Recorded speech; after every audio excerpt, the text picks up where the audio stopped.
আসসালামু আলাইকুম সবাইকে। আজকে চলে এসেছি পোলাওয়ের একটি রেসিপি নিয়ে। আর এই পোলাওটি আমি গাজর দিয়ে তৈরি করব খুবই সহজে, অল্প সময়ে আপনারা এই ঝরঝরা মজাদার পোলাওটি তৈরি করে ফেলতে পারবেন। তো চলুন শুরু করা যাক। এর জন্য আমি একটি প্যানের মধ্যে তেল নিয়ে নিয়েছি 1/4 কাপের মতো।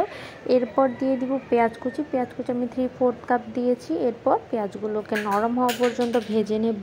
তো যখন এগুলো নরম হয়ে আসবে তখন আমি এখানে দিয়ে দিব জিঞ্জার গার্লিক পেস্ট, মানে আদা রসুন বাটা আমি 1 চামচের মতো দিব। তো দেওয়ার পর আমি কিছুক্ষণ ভালো করে ভেজে নেব যাতে এটার কাঁচা গন্ধটা চলে যায়। তো চলে গেলে এবার আমি এখানে দিয়ে দিব তেজপাতা, দিয়ে দিব এলাচ, দিয়ে দিব দারচিনি। দেওয়ার পর আমি আরও কতক্ষণ নেড়ে চেড়ে ভেজে নেব। তো ভেজে নেওয়ার পর আমি আগে থেকে 2 কাপ পোলাও চাল ধুয়ে পানি ঝরিয়ে রেখেছিলাম, সেগুলো দিয়ে দিব। দেওয়ার পর আমি ভালো করে ভেজে নেব কিছুক্ষণ।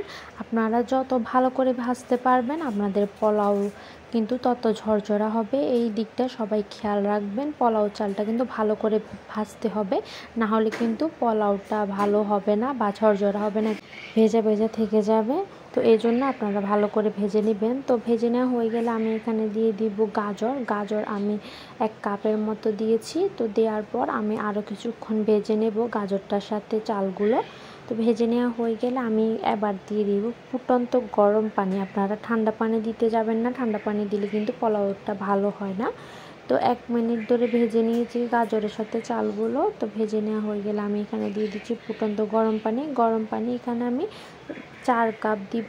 মেজারমেন্ট কাপের মাপে 4 কাপ। আপনারা যে কাপের মধ্যে মেপে চাল দিবেন তার 4 কাপ পরিমাণ গরম পানি দিবেন।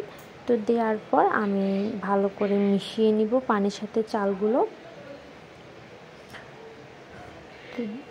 তারপর দিয়ে দিব আমি দুধটা দিলে কিন্তু পোলাওর টেস্টটা বাড়ে, ওই জন্য আমি দুধ দিয়েছি।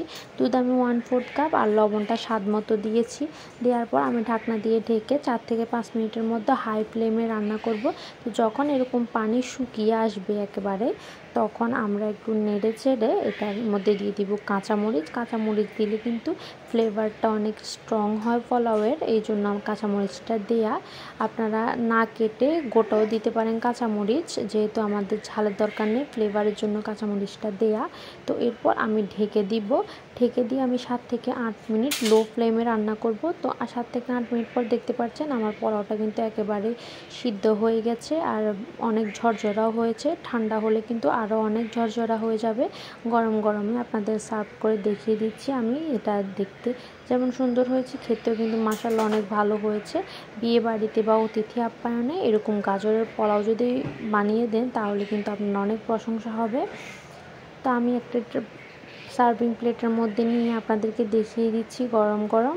তো একটু সাজানোর জন্য আমি কিছু গাজরের টুকরো দিয়ে দিচ্ছি।